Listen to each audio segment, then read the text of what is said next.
बिस्मिल्लाहिर्रहमानिर्रहीम। अस्सलाम वालेकुम नाजरीन, मैं जाहिद महमूद और आप देख रहे हैं ग्रीन पाकिस्तान।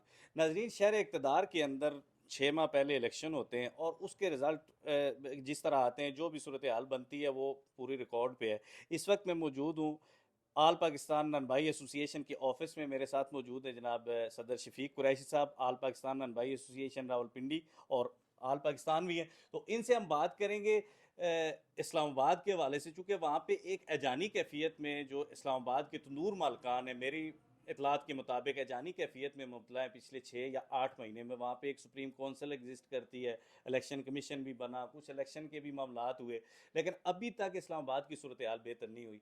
सर साहब, सबसे पहले आपको बहुत शुक्रिया, आपने वक्त दिया।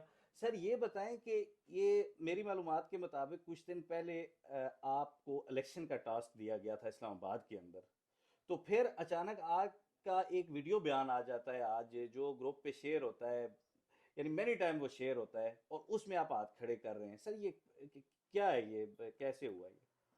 जी बिस्मिल्लाहिर्रहमानिर्रहीम। जी सबसे पहले तो मैं आपका शुक्रिया अदा करता हूँ साफ़ी भाइयों का कि आप लोग हमारी गरीब लोगों की कम्युनिटी है जो इस पे नज़र रखे हुए हैं। आपकी बहुत मेहरबानी, बहुत शुक्रिया जैद साहब। तो आपने सवाल किया कि जी इस्लामाबाद के इलेक्शन का टास्क। जी जी। देखें जी, अल्हम्दुलिल्लाह पिछले 6 साल से आल पाकिस्तान नान भाई स्वयं नान भाइयों के लिए दिन रात खिदमत अंजाम दे रही है। वो आप लोगों के सामने है। जी जी बिल्कुल। ठीक है जी।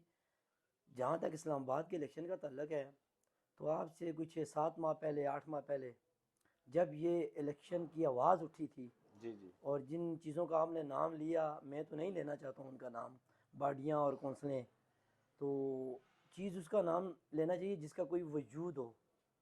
ठीक है मेरे भाई। अल्हम्दुलिल्लाह आल पाकिस्तान नान भाई ने तो इसके पूरे पाकिस्तान में अपना एक वजूद रखती है। सही। ठीक है जी। इन्होंने इलेक्शन की आवाज़ उठाई और मेरा उसी वक्त वीडियो बयान आया रिकॉर्ड पे कि जी ये कोई इलेक्शन नहीं हो रहा, एक ड्रामा हो रहा है। वो साबित हुआ, आप लोगों ने देखा कि ये ड्रामा हुआ। तो हमें जो टास्क दिया गया था, हमारे एक दोस्त हैं खुरम वासी साहब, जी जी। नफीस शख्स हैं, वो हमारे ऑफिस में आए। उन्होंने हमसे बातचीत की कि जी इस्लामाबाद में जो इलेक्शन हुआ है, होने जा रहा है, तो वो नहीं हो सका, लिहाजा आप मेहरबानी करें। तो आल आप पाकिस्तान को आप लीड भी कर रहे हैं और आप ये इलेक्शन करवाएं। मैंने उनसे कहा जी मैं अपनी बॉडी से मशवरा करूँगा, तो फिर आपसे बात करूँगा। और उन्होंने, मैंने अपनी बॉडी से मशवरा किया, मैंने कहा जी ठीक है करवाते हैं इलेक्शन इस्लामाबाद के। फिर खुरम बाजी साहब ने ही डबल रोड पे एक मीटिंग रखी कि जी आप आएँ और बैठ के बात करें। हमने वहाँ पर बैठ के बात की, मशावरती कमेटी तश्कील दी 20 से 22 बंदों की। सही। ठीक है जी।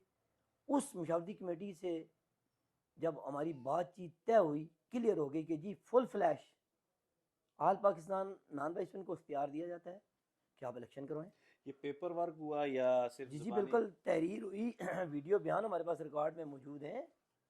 उन्होंने बाकायदा अपना जो उन्होंने कोई पेज बनाया है सुप्रीम काउंसिल के नाम से, उस पर रंगजेब अब्बासी साहब का, मतलब कि सफार साहब के बयान आए हैं, मैसेजेस आए हैं, रिकॉर्ड में मौजूद हैं कि रंगजेब अब्बासी साहब ने हाथ खड़े किए हैं कि जी मैं हार तस्लीम करता हूँ और आल पाकिस्तान को मैं ये टास्क देता हूँ को इलेक्शन करवाएं। हमने इलेक्शन का अपना तमाम तर वर्क मतलब मुकम्मल कर लिया। सही। बीच में जनरल इलेक्शन आ जाता है पाकिस्तान का, जी जी। नेशनल असम्बली का और सूबाई असम्बलियों का। जी जी। तो उस इलेक्शनों की वजह से इसमें कोई डिले हुई, इलेक्शन ख़त्म हुआ। हमने एक अपना इलेक्शन मशावरती कमेटी का पेज बनाया हुआ है, उस पर मैंने वॉइस किया कि जी आप दोस्त आ जाएं कि हम बैठ के तो इस्लामाबाद के इलेक्शन को वाइंड अप करें। इस पे जब आज से कोई 3-4 दिन पहले हमारी उस कमेटी का इजलास होता है, और इजलास में हमारा 1 पॉइंट एजेंडा था जी कि जी हमने इस्लामाबाद की वोटर लिस्टें मुकम्मल करनी है, लिहाजा उसके लिए तरतीब बनाई जाए। तो उसमें औरंगज़ेब अब्बासी साहब, मलिक इफ्तिखार साहब ने कहा जी आप अपना एजेंडा वाजे करें। मैंने उनसे कहा भाईजान मेरा एजेंडा जाने और मैं जानूं और मेरी लीगल टीम जाने, इससे आप क्या क्या वास्ता। आप तो इलेक्शन से दस्तबरदारी इख्तियार कर चुके हैं, आपने हमें टास्क दे दिया, हम इलेक्शन कराएंगे। वो आल पाकिस्तान की सब दीद है कि हमारा एजेंडा क्या होता है, हम किस तरीके से इलेक्शन कराते हैं। आप हमारे साथ हो कि हम वोटर लिस्टें बनाएं। इस चीज़ पे फिर भी उन्होंने इसरार किया कि जी आपका क्या एजेंडा है। मैं कहा जी हमारा यही एजेंडा है कि हमने अपनी रसीदें तैयार कर ली हैं, जो वोटर लिस्ट की रसीद बनाई जाती है, और बाकी भी पेपर वर्क हमारा तमाम मुकम्मल हो चुका है। उन्होंने कहा जी आपका कौन सा पेपर वर्क, आपकी कौन सी रसीदें। मैंने कहा इसका क्या मतलब है भाईजान, मुझे बताया जाए। उन्होंने कहा जी तमाम पेपर वर्क जो है हमारी, जो उन्होंने कोई बाई हुई है कौंसल वगैरह क्या बनाई है, मुझे तो उसके नाम ही नहीं आता, सुप्रीम कौंसल। Supreme council. मैंने कहा भाईजान ना तो मैं उसको आज मानता हूँ, ना मैंने कल माना है, और ना आगे मानूंगा। ना सुप्रीम कौंसिल को हम मानते हैं, मुस्तरद करते हैं, ना ऑब्जर्वर बॉडी को हम मानते हैं। ऐसे ही मैंने उनके उधर बैठे हुए कहा है, मुस्तरद करते हैं। अगर आपने इलेक्शन करवाने हैं तो आल पाकिस्तान के प्लेटफॉर्म से करवाएं, जो हमने पेपर वर्क मुकम्मल कर लिया है, अदरवाइज हमारा कोई दूसरा मौक़िफ़ ही नहीं है। तो ये चीजें पहले नहीं तय हुई थी कि सब कुछ फुल फ्लैश जी। तो वो अपने मायदे से हट गए, अपनी बात वो से मुकर अपनी गए? बात से हट के, असल में उनके जहन में कोई और चीज़ थी भाईजान। उनके जहन में ये क्या चीज़, चीज थी बताएं ना। उनके चेन में ये चीज़ थी, जो रंगज़ेब अब्बासी साहब हैं, जी जी। शायद आप लोग उनको जानते हैं नहीं जानते, लेकिन मैं उनको बड़ी अच्छी तरह से जानता हूँ। नहीं जानते तो हम भी हैं। तो मेरे उनके जो नज़रियात हैं, वो पिछले 35 साल से ना कभी एक पेज पे आए हैं और ना कभी आगे आ तो फिर सकते हैं। आपका ये इतना बड़ा माहदा शहर इक़्तिदार की जिम्मेदारी आपके पास कैसे आ जाती है कि जब वो उन्हीं के साथ आपका माहदा है? बिल्कुल जी, खुर्रम अब्बासी साहब ने कहा कि रंगज़ेब अब्बासी का इससे कोई तल्लक नहीं है, वो फ़र्क हो गया है। और इनके जो कुछ और तर्जमान हैं, उनके वॉइस मैसेज हमारे पास मौजूद है कि रंगज़ेब का तो इस चीज़ से कोई तल्लक ही नहीं है भाईजान। आप आएँ इस्लामाबाद में इलेक्शन करवाएं कि ननभाई रुल रहा है, हम तो ननभाई को देख के सामने आए। इनके पीछे जो मरासम है, वो मरासम सिर्फ और सिर्फ ये था कि ये आल पाकिस्तान का प्लेटफॉर्म यूज़ करके अपनी जो नन भाइयों में, जिसको आप कह रहे हैं कि एक चीज़ दिखाना चाह रहे थे कि जी हमने इलेक्शन करवा दिए। तो ये जो इस्लामाबाद के अंदर पिछले इलेक्शन में 4 ग्रुप, 2 तो पुराने ही थे, यानी कैपिटल हो गया, जनरल ननभाई जो शायद 80 के ज़माने से है, उसके बाद इंसाफ ननभाई और इस्लामाबाद, यानी 4 ग्रुप। तो ये चारों ग्रुप आप पे मुतफिक थे? जी अल्लाह के हुक्म से मैंने आपको बताया है। बाई रिटर्न मुतफिक थे? मैं एक चीज़ जो हमें परेशान कर रही थी, वो सजाद अब्बासी था। जी जी। बाकी किसी से हमें कोई परेशानी नहीं थी। तो उनको आपने कैसे हैंडल किया? सजाद अब्बासी को मैंने वाजे कहा है कि भाईजान आप एक बयान अल्फी लिख के लें कि आल पाकिस्तान नॉन बाई सेशन अगर इलेक्शन करवाती है तो हम इसे मान कबूल करते हैं। क्यों कि सजाद के और हमारे नज़रियात आपस में नहीं मिलते थे, जिस वजह से मैंने उनसे बयान अल्फी ली। बाकी का दड़ों की तो तमाम की खुरमबासी ने उठाई। तो सजाद साहब ने ये बयान अल्फी जी आपको दी? बिल्कुल, सजाद अब्बासी ने हमें बयान अल्फी दी, और तब भी तो बाकी हम, ग्रुप तो एग्री थे? बाकी तमाम ग्रुप एग्री थे जी। तो आप चाहते हैं कि हर शहर में इलेक्शन हो? बिल्कुल जी, क्यों नहीं, होने चाहिए। अच्छा, सबसे ज़्यादा जो जब मैं आपकी तरफ आ रहा था, जो सबसे ज़्यादा कॉल्स और मैसेजेस मुझे आए इस्लामाबाद से, वो ये है कि इस्लामाबाद के अंदर एक खेल खेला जा रहा है। ठीक है, उसमें पैसे का ज़िया भी हुआ पिछले 6-8 माह में, जो जी कुछ जी। सूरत हाल हुई, वक्त का भी ज़िया हुआ है। और ननभाई जो एक दुकान पे बैठा अपने बच्चों का रिस्क कमा रहा है, उसने देखना तो बहरहाल किसी ना किसी तरफ है कि यार कोई बंदा मुझे लीड करे, जी क्योंकि ये वो दौर नहीं है कि पर्सनली हर बंदा अपनी जंग लड़ सके इज्तमाही तौर पे। और ये कहा गया कि जी नए लोग आ गए हैं जो ननवाई से या तंदूर से रिलेटेड नहीं है। तो इसका जिम्मेदार आप किसको समझते हैं कि असल बंदे साइड पे हो गए, चाहे अच्छे बुरे जो भी हैं, मैं किसी को बुरा नहीं कहता, वैसे ग्रुप जो भी है, जर्नल है, इस्लामाबाद है, कैपिटल है, लेकिन ये तंदूरों के नुमाइंदा है। तो मुझे बताया ये गया कि जी नए लोग आ रहे हैं जिनका तंदूर से कोई ताल्लुक ही नहीं है। तो इस सूरत हाल का जिम्मेदार आपकी नज़र में, सदर साहब की नज़र में कौन है? जी, बड़ा अच्छा सवाल किया जी आपने। इस्लामाबाद में देखें जी, इस सूरत हाल का ज़िम्मेदार सिर्फ दो शख्स हैं। दो शख्स? दो शख्स हैं नाम लेंगे या? जी। क्यों नहीं लूँगा जी, अल्हम्दुलिल्लाह शफीक कुरैशी खुली किताब है, और अल्लाह की ज़ात से डरता है, बाकी किसी की टेंशन परेशानी नहीं है। वो फर्स्ट पार्टी है रंगज़ेब अब्बासी, और उसके साथ दूसरे मलिक इफ्तिखार साहब हैं।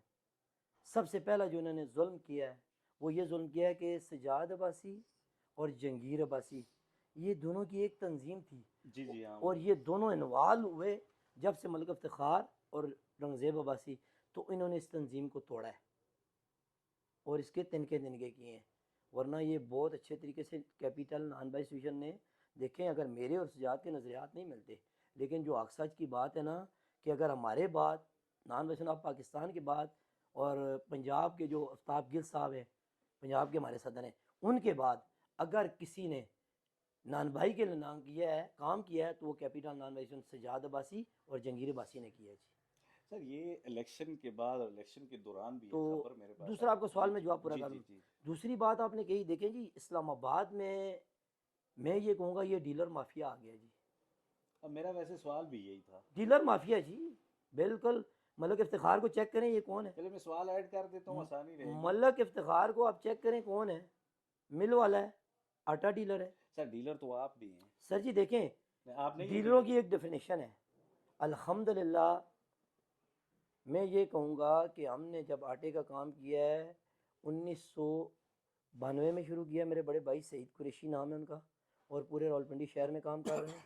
और मैं जो जिस नौइयत का डीलर हूँ, सिर्फ और सिर्फ अपनी 5-6 तंदूर हैं, उन पे मेरा आटा जाता है। बाकी पिंडी में कोई ऐसा बंदा सामने ले आए कि जी वो तंदूर वालों को आटा देता है, अल्हम्दुलिल्लाह अगर मैं आटा देना चाहूँ ना, तो मैं आवाज़ लगा दूँ कि पिंडी के नन भाई आटा लें, तो लोग मुझसे आटा लेंगे भी, और 200-400 बोरियाँ मैं डेली बेच भी सकता हूँ।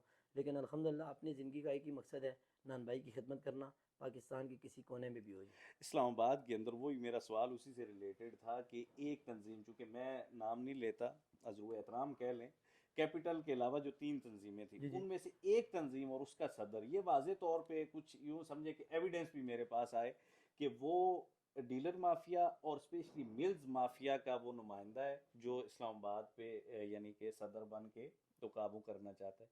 तो आप इस बात को समझते हैं कि मिल मालकान मिल माफिया इस हद तक इन्वॉल्व हो चुके हैं? देखें जी, मिल मालकान और डीलर माफिया इसलिए इन्वॉल्व हो चुके हैं कि इस्लामाबाद और रावलपिंडी में जितने भी तंदूर वाले लोग हैं ना, इस वक्त इनको जकड़ के रख दिया है मिल मालकान ने और डीलरों ने। ठीक है जी। अगर मिल की और डीलर की आपस में ऐसी सेटिंग हो गई है ना कि मिल ने डीलर के साथ ये तय कर लिया है कि आटे की बोरी अगर डीलर ले रहा है, फ़र्ज़ करें इस वक्त मैं आपको बता रहा हूँ कि फ़ाइन की बोरी डीलर को दी जा रही है 11,000 रुपये की, तो तंदूर वाले को दी जाएगी 12,000 रुपये की, मिल वाला देगा। और डीलर ये शो करेगा कि जी मैंने 12,100 की ख़रीदी है और आपको 12,500-600 में दे रहा हूँ, इसमें मेरा किराया भी है, मेरा ये भी है, वो भी। ये तो गठजोड़ हो चुका है अल्हम्दुलिल्लाह, इसका हमने तोड़। यानी कि डीलर का जो मार्जिन है, जो प्रॉफिट है, वो मिल के रेट में ही है। मिल के रेट में है जी, उन्होंने आपस सर में ये बैठ के रियल तय किया स्टेट हुआ है। में तो, क्योंकि थोड़ा टाइम मैं रहा हूँ रियल स्टेट में, तो ये काम चलता था, लेकिन ये आटे में ये काम सर जी नहीं इस वक्त पिंडी शहर में 13,500 रुपये फ़ैन की बोरी सेल हो रही है, डीलर कर रहे हैं लोगों गरीबों को फंसा के, मतलब है, आटा दे के और उनके ऊपर पैसे चढ़ा के 12-13,000 रुपये की दे रहे हैं। सर ननवाई के हवाले से मेरा आखिरी सवाल है आपसे, ये जो सारी सूरत हाल इस्लामाबाद के अंदर बनी हुई है, इसका हल क्या है? देखें जी इसका सिर्फ हाल है, ये जो आप कह लें 2-3 शख्स इस्लामाबाद में इन्वॉल्व हो गए हैं, जी जी। पिंडी में इन्होंने बड़े हमले किए हैं। और ये बार बार कहते हैं, आपने सुने होंगे रंगजेब अब्बासी के मैसेज कि जी पिंडी में एक तंजीम ने कब्जा किया हुआ है। मैं आपके तो सबसे आज रंगजेब अब्बासी को ये आवाज़ देता हूँ कि कल लियाकत बाग में आ जा, अपने धड़े की 6 कुर्सियाँ लगा दे। मैं अपने धड़े की 6 कुर्सियाँ लगाता हूँ और मैं कल ही तुझे कब्जा देने को तैयार हूँ कि नान भाई ने तुझे एक्सेप्ट कर लिया। भाईजान पिछले दिनों आपने सुप्रीम काउंसिल के पेज पे एक वीडियो देखी है कि किसी तंदूर वाले ने रंगजेब अब्बासी के मुकाबले में तंदूर बनाया है? नहीं ये मैंने नहीं मैंने देखी है। मुझे पिंडी से लोगों की फ़ोनें आनी शुरू हुई, ये बात मैंने तब की है। मेरा रंगजेब अब्बासी कोई ज़ाती दुश्मन नहीं है, मेरी उससे कोई ज़्यादत नहीं है, उसका और मेरा नज़रिया अपना अपना है। मुझे पिंडी से लोगों ने फ़ोनें करनी शुरू की हैं कि सदर शफीक कुरैशी साहब, ये वीडियो चल पड़ी है कि रंगजेब अब्बासी के मुकाबले में एक किसी ने तंदूर बनाया है और वो तंदूर मलक इफ्तिखार ने जाके फ़ैसला किया है कि जी इस तंदूर में 50 पार्टनरशिप रंगजेब को दी जाए कि ये इसके मुकाबले में है। तो मैं आपके दोस्तों से रंगजेब साहब से सवाल करूंगा और मलक इफ्तिखार से कहूँगा कि इफ्तिखार साहब आ जाए, पिंडी का कोई नन भाई भी रंगजेब के हाथों से नहीं बचा। हर तंदूर वाले के मुकाबले में उसने तंदूर बनाया है, तो 50 में इफ्तिखार साहब उनको भी साथ पार्टनर करें रंगजेब साहब के। वो ये बात है कि मीठा मीठा हम, कोड़ा कोड़ा तू, मैं इन चीज़ों को बिल्कुल बिलीव नहीं करता। आपका जो सवाल है कि इसका जिम्मेदार कौन है इस्लामाबाद में जो तबाही हुई है, नहीं इसका हल। इसका हल देखें जी, इसका हल बिल्कुल क्लियर है। जिस तरह कि हमें बुलाया गया इलेक्शन के लिए, हम इस टास्क को कबूल करते, इलेक्शन करवाते हैं, ये साइड पे होके तमाशा देखें। अगर हम इलेक्शन कराने में नाकाम हो जाते, देखें आप माशाल्लाह साफ़ी हैं, सबसे पहले जो इन्होंने इलेक्शन की बुनियाद रखी मैंने ज़िंदगी में पहली बार ये चीज़ देखी है कि किसी शख्स को इंतखाबी निशान मिल जाता है। क्या? इंतखाबी अगर कोई नायल होता है ना, तो उसके डॉक्यूमेंट्स जब जमा होते हैं ना, ये पेपर वर्क जिसको कहते हैं कागज़ों की जांच पड़ताल, तो वो कागज़ों की जांच पड़ताल में नायल होता है। जैद साहब, आपको इंतखाबी निशान मिल गया, कैपिटल को इंतखाबी निशान मिल गया, इलेक्शन में मेरा हाल है 6 से 7 घंटे रहते हैं, सुबह इलेक्शन पोलिंग होनी है, तो बयानिया आ जाता है कि जंगीर नायल हुआ। जंगीर नहीं नायल हुआ, जंगीर के साथ हमारे पिछले 1980 से लोग कर रहे हैं यूनियन, जी, वो वो जेएनए उसकी वाले। उसका हिस्सा थे। जी जिस तरह हाजी साबर साहब है, हमारे बुजुर्ग जी हैं, जी। हाजी परवेज साहब है, हमारे फजल बुजुर्ग भाई। हैं, फजल करीम साहब है, हमारे बुजुर्ग हैं, इसी तरह बहुत सारे लोग इसमें और अटैच थे जो हमारे बुजुर्ग हैं। अकेला जंगीर नहीं न्यायल हुआ, वो पूरे हमारे लोगों को इन्होंने न्यायल किया है। चलिए ठीक है सर। तो फिर अगली बात जी जी कि देखें, एक बंदे को नोटिफिकेशन मिल जाता है जी 2 साल के ये सदर है। जी जी देखें, बातें छुपानी नहीं चाहिए, वो उंगली के आगे सूरज छुपाने वाली बात ना जी करें जी बिल्कुल। कि सजाद अब्बासी को इन्होंने नोटिफिकेशन कर दिया। नोटिफिकेशन जारी कर दिया, सजाद अब्बासी सदर डिक्लेयर हो गया जी। अब 2 महीने भी नहीं चला, 2 महीने बाद सजाद अब्बासी फारो हो गया, वो सदारत से उतर गया। ओ भाई, ये क्या हो रहा है? ये कौन सी थ्योरी है इलेक्शन कराने की? क्यों नन भाइयों पे जुल्म कर रहे हो? चलें जी, वक्त मुख्तसर है, आखिरी मेरा पर्सनल सवाल है, इजाज़त है कर दूं? जी जी, क्यों नहीं, आपको हक हासिल है। ये बहुत सारे लोग कहते हैं कि आप आल पाकिस्तान अपने तय बने हुए हैं, जी मेरे भाई, आपके पास कोई पेपर ऐसा बहुत ही नहीं है, कोई आपके बहुत पास ही सेटअप नहीं है। बहुत ही ज़बरदस्त सवाल आपने किया।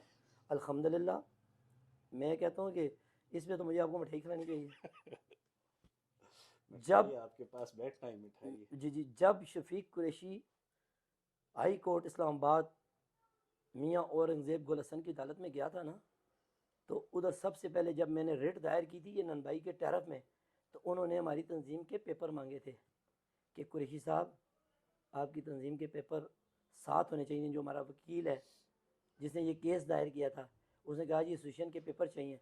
तो अल्हम्दुलिल्लाह मैं उसके पेपर दे के, तो तब मेरी रिट दायर हुईगी। वो रिट हाई कोर्ट की खुर्शीद कुरैशी और मेरे नाम से दायर हुई है, शफीक कुरैशी के नाम से।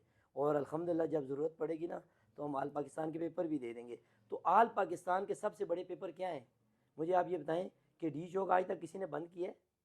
हाँ नहीं, सियासी जमातों ने मतलब किया, लेकिन तो ताज़ा उनके बाद तंजीम। उनके बाद आल पाकिस्तान नान बाइसों ने पूरे पाकिस्तान की तंजीमें बुला के, तो के पी के पंजाब ज़्यादातर हम इन 2 सूबों में फोर्स करते हैं कि हमारे ज़्यादा कोऑर्डिनेशन के पी के और पंजाब से। अल्हम्दुलिल्लाह पंजाब के तमाम शहरों की तमाम तंजीमें, के पी के तमाम शहरों की तमाम तंजीमें हमारे साथ अटैच हैं, और उनके ताउन से ही हम आल पाकिस्तान को चला रहे हैं। और ये जो आपका 700 का टैरिफ चल रहा है ना सुई जी गैस का, जी जी अल्हम्दुलिल्लाह ये आल पाकिस्तान नान बाई सुन का ही जी जी, कारनामा है। ये बिल्कुल, मैं तो इसका पर्सनली चूंकि आई विटनेस हूँ, 2018 में इस टैरिफ पे हमला हुआ था, लेकिन 18 से अभी तक अगर चल रहा है, तो ये बिल्कुल रावलपिंडी की और आल पाकिस्तान की जो तंजीम है। और मैं तमाम ननवाई हजरात से गुजारिश करूँगा, स्पेशली इस्लामाबाद के ननवाइयों से, कि आप ये इंटरव्यू ज़रूर देखें, शफीक साहब की गुफ्तगू ज़रूर सुने। अपना बहुत सारा ख्याल रखिएगा, देखते रहिए ग्रीन पाकिस्तान।